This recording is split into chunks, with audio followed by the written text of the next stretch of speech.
Welcome back to B2B Marketing Forum. This is live CMO Talks. If you have a question, send hashtag CMO Talks. We're having a discussion now with Will Schnabel from Silverpop and Nicola Meinders. We saw each other this morning from SDL.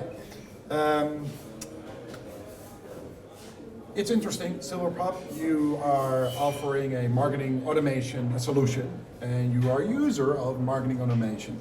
But of course, it's not a goal. We spoke with Scott Stratton and it's a means to something that's bigger. Can you share with the other CMOs, what were you experiencing before you considered marketing automation as a solution? Yeah, we were just simply looking at our strategy. I wanted to increase the value of the content that we had. So one of the first steps I took was to hire in a writer to make sure that we were writing, very good content that was engaging. And that was very nice to make sure that we had lots of fresh content going out every week. We had, fresh new things. And we were just, it's just really the complexity of what we were mailing. It's going out in multiple languages to multiple audience types. And I just thought we weren't really addressing every persona with what we were doing. So what did you see coming back? It wasn't effective? What was it that you were experiencing? And I'm sorry about the noises in the back in the kitchen. It was effective what we were doing. The effectiveness increased as we were getting more new, fresh content that was engaging. That people, we were getting some really nice feedback from, this is something that was great. I printed it out and I sent this around my department. When's the next one coming out? Lots of positive feedback from that side of things. But we just felt that we really wanted to up our marketing efforts and really start to professionalize to make sure that we could increase, the relevancy of the content to everyone. And if you did not take that step, what kind of impact would it mean for you as a company? I think eventually, even despite having the great content, you've got to have a way of delivering that content in a multi-channel way, in a multilingual way to everyone. And if you can't progress from where you are, you will inevitably have higher unsubscribe rates. Okay. If you're getting content, even if it's great content, but it's not relevant to you or what you're doing at that moment, you're not interested and you switch off. So before you can respond to that, then I gotta automate this, I gotta make it, find the relevant audiences for the content and to make sure that the right people get the right message. Exactly. To differentiate. Then you have a lot of tools. How do you select the right one? Well, that's a difficult question. There are a lot of tools out there in the market. Obviously, we've acquired companies and things to help us be able to offer that as a solution to our customers as well. So I could be biased in my response, but I'll just say that you just need to make sure that you have a good working relationship with the people who are helping you implement the system, and you really need to look at the strengths that they have. Do they match the needs that you have? Okay. What kind of needs do you have? Is it an issue with content? Is it more advice that you need?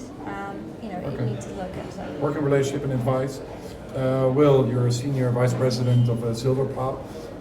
You are one of the possible solutions in a marketing automation environment. Do you recognize these types of challenges and how do you... Yeah, absolutely.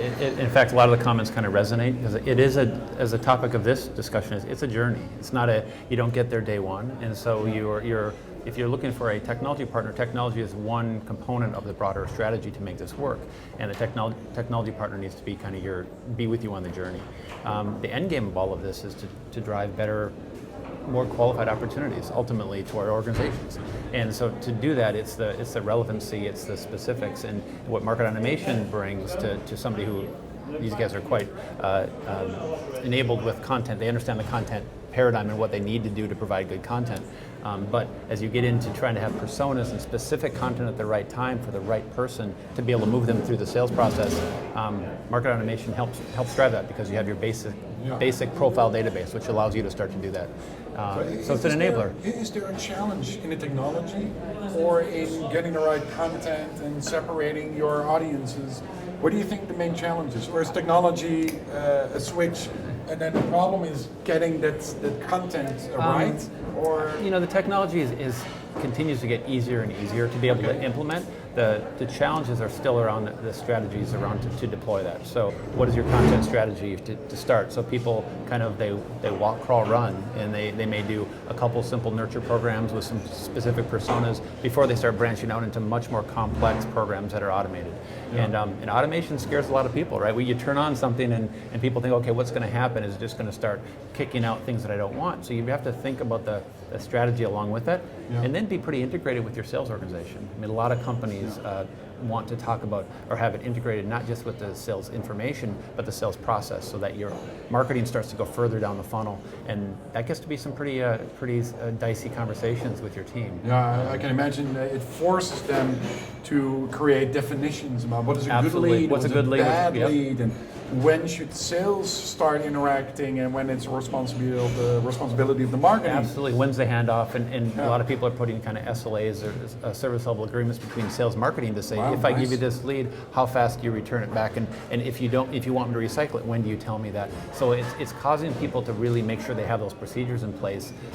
Again, with the end goal of just this revenue generating machine that's predictable and sustainable for a marketing team. But you have to, it's a journey. It absolutely is a journey. So it's a journey, and your tool forces companies to get these processes and definitions and SLAs that you're referring to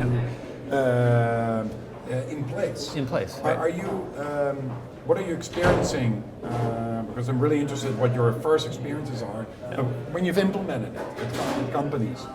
Are they surprised? Or were the expectations too high? Is it difficult? I mean, I'm sure you get those feedback from new customers. Absolutely. And in the industry as a whole, we kind of get some very varied feedback from people. Sometimes the expectations are set too high, that tomorrow it will be generating all this revenue and 80% of my leads to my sales team will be marketing generated, and that's just not realistic. But what people generally feedback is that they were surprised at the amount of things you can do, and so they start looking at it and think, wow, I didn't realize I could do this, and so they end up using maybe less of the overall capability than they initially had planned. Yeah. And so a lot of the work in terms of partnerships is partnerships with our clients is to work with them on getting the most value and continuing to progress, even little steps, just a little bit more at a time, so that they're progressing their marketing efforts. And start their journey. Is it something that? How far are you in your journey, and do you recognize these? What we'll say. Yeah, I do. I mean, I particularly, with setting agreements with sales, when do you hand over to sales? When do you keep on nurturing? The time limit, and sort of like, so rather than just sort of simply sending an email and sort of the response becomes, do you have to sort of look at going, how do we actually, how long should something stay in a nurture program? Right. Because, it is about developing a relationship, and is a relationship through email, or is a relationship, face to face, or, by phone? Yeah. So you have to sort of look at, when do you switch to which technology, and what is the best experience for the customer in creating that journey? And I think the other point you touched on really is we need to look at metrics. It's often neglected to start with your metrics up front. Excuse me. Sorry, I would love to. It's all right. Water. It's all right. That was fantastic. Water somewhere else. No, but the metrics, are invaluable in making sure that you have your dashboard set up and monitoring everything that's going on. That I think that is a key thing to be able to tweak and change and adapt and maintain that agility, so ensuring that what you're doing complies with the direction you're heading. So apart from your get the metrics right, what other main advice? Pretend I am not the interviewer, but a CMO of one of the most beautiful organizations worldwide, and I have my lovely tool, and I'm thinking, I'm ready. My expectations are not too high, and I've done my SLA and definitions internally, and I got my metrics, and I'm ready to go. And if you have the ability to say, stop, Yuri, well, for 1 second, this is something you should know before you start. Oh, something you should know before you start. So I got my system. I got my partnership with sales. I got my metrics ready. And the content. Maybe. I just say try things on a small scale, but walk before you run. Try things on a more small scale, and test the customer experience. Is this really, are you really going in the right direction before you, before it's all systems go? Are you going in the right direction? and that's where your metrics help you to make sure you're keeping in the right direction. That's where you make sure that the customer really appreciate this, and that you're filtering things into the right direction, and also communicate internally a lot about what's going on, how this is going to affect you, because it has a huge impact internally for your marketing and sales to understand the process, to understand how things are working, flowcharts and stuff. I think great. Being able to, this is what happens. Describe the whole process. Exactly. Make sure that everyone understands what's going on. Now we can all learn and love and take the fruits from marketing automation. Can I ask a question to that correlate? Would you advise clients to get help? That's always a debatable thing for CMOs is, do you reach out and say, you know what, this is something you really should try to look for some help with? And it doesn't mean big price tag help. It just means, or is it something that you can figure out internally? You can figure out and go.